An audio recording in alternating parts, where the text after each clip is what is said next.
क्या hello students, hi students. मैंने question आपके सामने रीड कर लिया। ओके, उसमें दो इंपॉर्टेंट वर्किंग नोट है, वो हम लोग जरा प्रिपेयर कर लेते तो वो समझ में आ जाएगा। सबसे पहली इंपॉर्टेंट वर्किंग नोट है वो डिप्रीसिएशन की, तो मैंने दोनों वर्किंग नोट कर लिया है। Okay, you can copy down. तो वर्किंग नोट में सबसे पहले तो उधर क्वेश्चन एडजस्टमेंट नंबर 3 में देखो क्या दिया है।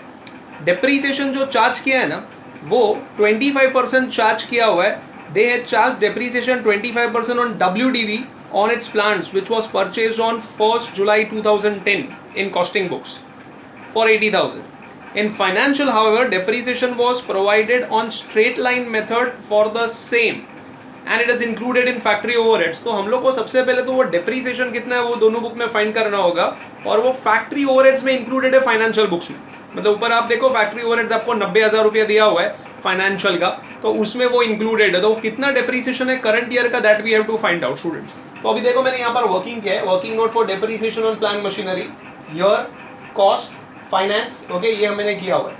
2010 में खरीदा हुआ है 1 जुलाई 2010 को, तो ईयर एंडिंग है दिसंबर, ऊपर दिया हुआ है। तो 6 मंथ्स का डेप्रीसिएशन लगेगा from July to December. So 80,000 25% for 6 months, 10,000 रुपया आता है पहले साल में।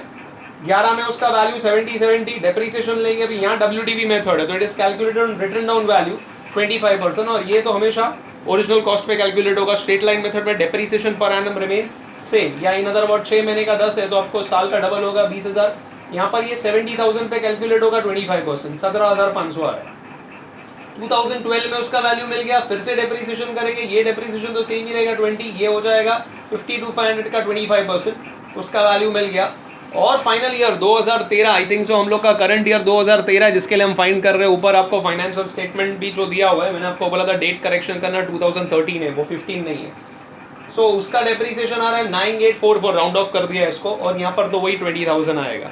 मतलब करंट ईयर का डेप्रीसिएशन कॉस्टिंग बुक में मिल गया 9844 और फाइनेंशियल में मिल गया 20,000। अब ये 20,000 इंक्लूडेड है फाइनेंशियल के फैक्ट्री ओवरहेड्स में 70,000 में। सो 90,000 में, तो 90 minus 20, actual exclusively factory overheads कितना है 70,000। तो फैक्ट्री ओवरहेड्स का एक्सक्लूसिवली वैल्यू हमको मिल गया 70,000, 70,000 रुपये। तो वो जो इंक्लूडेड था वो मैंने माइनस किया। करंट ईयर का डेप्री 20 है, माइनस कर दिया 90 माइनस 20, तो 70,000 इज अवर फैक्ट्री ओवरहेड्स। अब फैक्ट्री ओवरहेड्स कॉस्टिंग बुक में नहीं दिया हुआ, तो हम लोग को वो भी फाइंड करना है। तो अभी वो कैसे फाइंड करेंगे, तो यहाँ आप कॉस्ट शीट नहीं बनाओगे, यहाँ पर आप कॉस्टिंग PNL अकाउंट बनाओगे। कॉस्टिंग PNL अकाउंट, PNL मतलब जैसे बनाते इनकम क्रेडिट साइड पे, एक्सपेंस डेबिट साइड पे। अभी कुछ चीज़ के बारे में जिसमें इंफॉर्मेशन नहीं दी है तो वी अज्यूम दोनों बुक में सेम है। ओके, आप कॉस्ट शीट बना के भी फाइंड कर सकते हो, कोई प्रॉब्लम नहीं, पर वो ज़्यादा टफ पड़ेगा, वो रिवर्स जाएंगे, प्लस माइनस करेंगे काफ़ी ज़्यादा, ये ज़्यादा ईजी हो जाएगा। सेल्स नहीं दिया है मतलब सेम है। क्लोजिंग स्टॉक अलग से आपको दिया हुआ है, नीचे देखो एडजस्टमेंट नंबर 1 में दिया है, तो क्लोजिंग स्टॉक कॉस्टिंग का दिया है वो मैंने ले लिया, ओपनिंग स्टॉक कॉस्टिंग का दिया है मैंने ले लिया। परचेज नहीं दिया तो दोनों में सेम, तो फाइनेंस में 240 था तो यहाँ भी 240। वेजेस नहीं दिया है सेम, इलेक्ट्रिसिटी चार्जेस नहीं दिया है सेम। डेप्रीसिएशन अभी यहाँ से निकाला 9844। एडमिन ओवरहेड्स दिया, सेलिंग ओवरहेड्स दिया, नेट प्रॉफिट भी दिया हुआ है, तो सब कुछ दिया है। तो बस ये क्रेडिट साइड का टोटल माइनस डेबिट साइड का टोटल करोगे तो टैली होना चाहिए ना, टैली नहीं हो रहा है, डिफरेंस आ रहा है, वो खाली कंफर्म करने के लिए हमने देखा है। तो वो difference will be factory overheads. तो एक्सक्लूसिवली फैक्ट्री ओवरहेड्स कॉस्टिंग में कितना रहेगा, तो 71,406। तो 71,406, तो ये जो नहीं दिया है अज्यूमिंग इट्स सेम, अलग दिया है तो अलग लिख दिया, तो टैली होना चाहिए ना। अगर प्रॉफिट भी दे दिए तो टैली होना चाहिए, बट डिफरेंस आ रहा है, मतलब फिर वो क्या है फैक्ट्री ओवरहेड्स है। और फाइनेंशियल में फैक्ट्री है तो ऑफकोर्स कॉस्टिंग में भी फैक्ट्री ओवरहेड्स तो रहेगा, और फैक्ट्री मतलब कुछ बनाने का तो खर्चा होता ही है स्टूडेंट्स।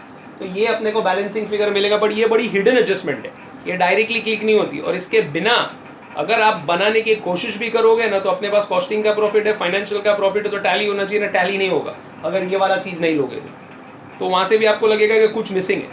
तो ये ट्रिक, और ये एक ट्रिकी पॉइंट है ये क्वेश्चन में, जहाँ पर गड़बड़ होती है स्टूडेंट से, तो वो यही पॉइंट है। तो फैक्ट्री जब यहाँ का निकाले तो वहाँ का फैक्ट्री नहीं दिया, तो सोचने का फैक्ट्री कैसे मिलेगा। तो फैक्ट्री या तो कॉस्ट शीट बना के फाइंड करो, या ये कॉस्टिंग PNL अकाउंट बनाकर फाइंड करो, and I think so costing PNL is more simple. Okay, so particulars amount particulars amount, okay, particulars amount वैसा वाला रूलिंग कर दो। ओके, ये तो पिछले सम का है, ये मत कॉपी कर देना। तो पर्टिकुलर्स अमाउंट ये तो रफ में आप बना दो। This is working note, this is your costing profit and loss. तो जो कुछ सेम था वो सेम लिख लिया और जो अलग था वो अलग लिख दिया, तो टैली होना चाहिए, बट टैली नहीं हो रहा तो डिफरेंस आ रहा है, तो that is nothing but factory overheads. तो जब फाइनेंशियल में फैक्ट्री है तो इधर भी फैक्ट्री होना चाहिए।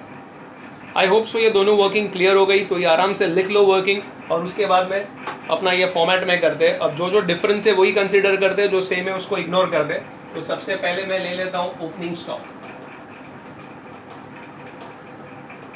फिर आ जाएगा क्लोजिंग स्टॉक, वो इनकम है। पहले मैं लिख लेता हूँ क्या क्या स्टूडेंट्स आएगा। Then you have factory overheads, you have अलग से depreciation, you have admin overheads, you have selling overheads. Okay और तो मुझे कुछ ज़्यादा दिखता नहीं है स्टूडेंट्स। और कुछ आपको लग रहा है जो अलग है? ओपनिंग ले लिया, क्लोजिंग ले लिया, फैक्ट्री, डेप्रीसिएशन, एडमिन, सेलिंग। हाँ, अभी एक्सक्लूसिवली फाइनेंशियल आइटम्स जो है जो कॉस्टिंग में नहीं है वो और भी है, दो है। एक है वो बैड डेट, और जैसे हम लोग कॉस्टिंग में हमेशा इग्नोर करते हैं, it's a financial expense. Okay और दूसरा मिसलेनियस इनकम जो फाइनेंशियल में है और कॉस्टिंग में नहीं है, तो टोटल कुछ 8 आइटम आती है।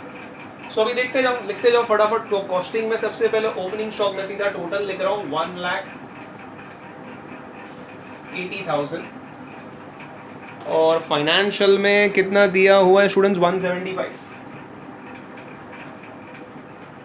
डिफरेंस है 5,000। क्लोजिंग स्टॉक इधर है 1,34,000 ना,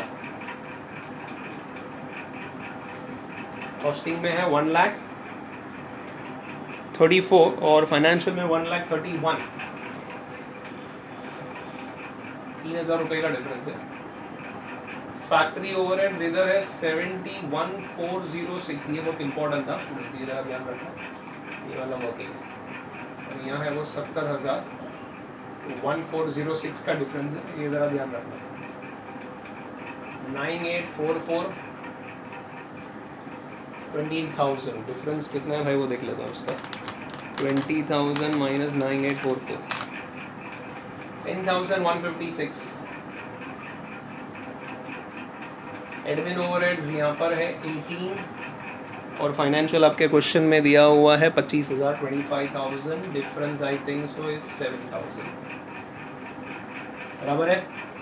सेलिंग ओवरहेड्स है इधर 1,15,000 फाइनेंशियल में, और कॉस्टिंग में है 127।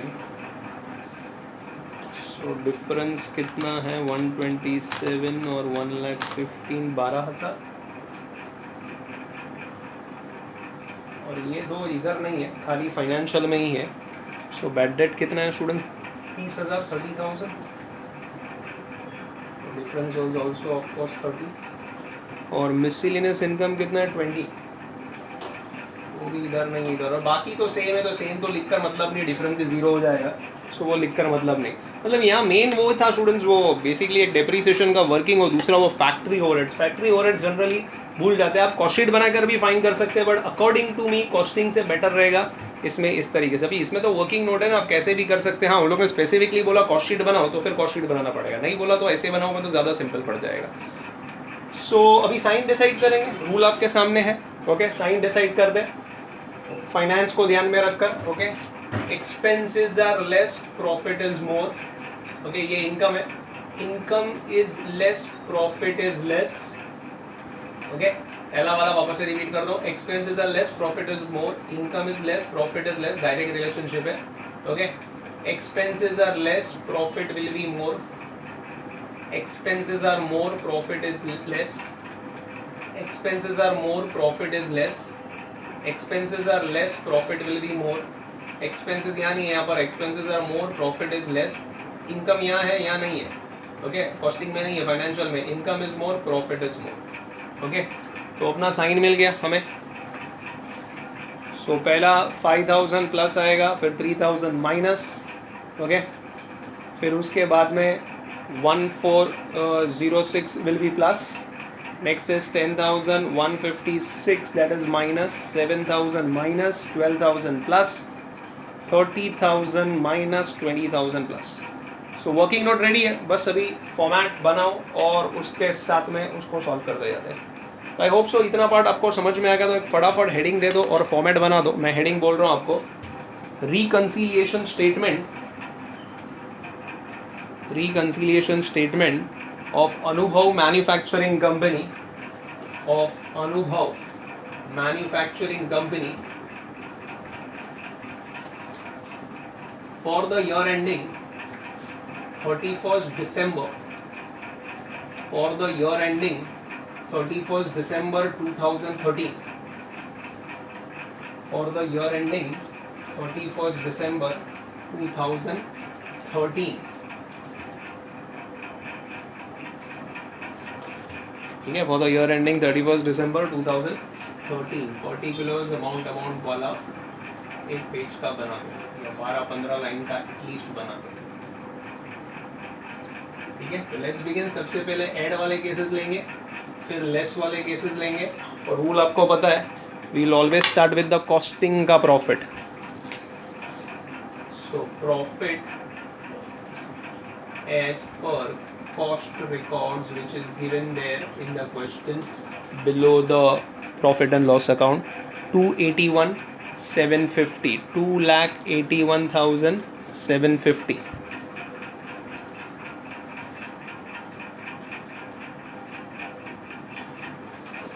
अब हम लेंगे एड वाले केसेस। तो सबसे पहले ओपनिंग स्टॉक ले लेता हूँ स्टूडेंट्स, और अभी मैंने बोला फॉर्मेट लिखते वक्त कॉस्टिंग को ध्यान में रखकर लिखेंगे। ओके, सो कॉस्टिंग में ज़्यादा है तो ओपनिंग स्टॉक, और स्टॉक के लिए वर्ड है over valued. Opening stock over valued in cost. Okay, कितना ओवर वैल्यूड है? 5,000। अभी शॉर्ट फॉर्म चलेगा, एग्जाम में सब full form. Next will be for factory and selling, दोनों का सेम वर्डिंग जाता है तो साथ में ही ले लेता हूँ। Factory and selling overheads, okay, over absorbed in cost. यहाँ पर वर्ड है ओवर एब्जॉर्ब्ड। ओके, दोनों साथ में ले लेता हूँ। फैक्ट्री कितना है? 1406, और सेलिंग कितना है? 12,000, तो दोनों मिला के हो गया 13,406।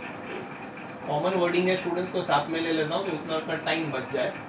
ओके, एग्जाम में भी सेम वर्डिंग है और दिखा दिया क्या क्या लिया है। उसके बाद आपको प्लस में क्या दिखता है? लास्ट वाला miscellaneous income not recorded in cost. Okay, वो कितना है? 20,000। Miscellaneous income not recorded in cost. बस स्टूडेंट्स तीन ही है, तो टोटल कर लेते। 281,750 plus 5,000 plus 13,406 plus 20,000, so it is 3,20,156।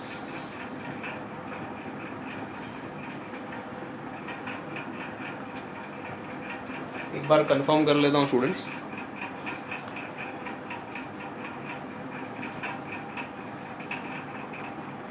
To 81,750 plus 5,000 plus 13,406 plus 20,000, 3,20,156 बराबर है यहाँ तक स्टूडेंट्स। उसके बाद में लेस वाले केसेस आ जाएंगे। लेस में है पहले closing stock over valued in cost, 3,000 रुपया। दूसरा आएगा depreciation under charged in cost. Depreciation under charged in cost 10,156। फिर क्या है students? Admin overheads under absorbed इन कॉस्ट। ओके, 7,000 रुपये, 7,000। उसके बाद में और कौन सा लेस वाला? Bad debt expense not recorded in cost. 30,000। बस आई थिंक सो 4 ही है और तो कुछ नहीं है, बस अभी इसका टोटल कर लेते हैं स्टूडेंट्स। सो 3,000 प्लस 10,156 प्लस 7,000 प्लस 30,000, 50,156।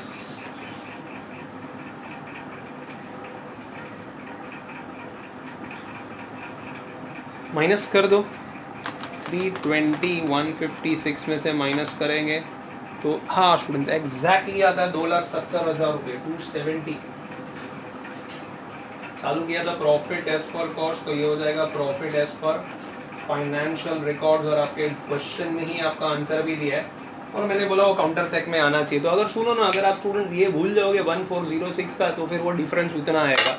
ओके, तो वहाँ से भी वो क्लिक होता है, बट थोड़ा एक बार प्रैक्टिस कर लोगे, एग्जाम में ऐसे टाइप का क्वेश्चन आएगा तो आपको समझ में आएगा सर ने बताया था ऐसा कुछ, और ज़्यादा करके जो अपने शीट में क्वेश्चन है, आई बेट यू एक भी बार से नहीं आएगा। बराबर trust me and follow that, practice that. If you have any doubts and queries you can always ask me. So I hope so ये समझ में आएगा। तो मेन वो डेप्रिसिएशन का वर्किंग और फैक्ट्री ओवरहेड्स का वर्किंग ज़रा अच्छी तरीके से देख लेना, फिर भी कुछ डाउट्स आए तो यू कैन आस्क मी।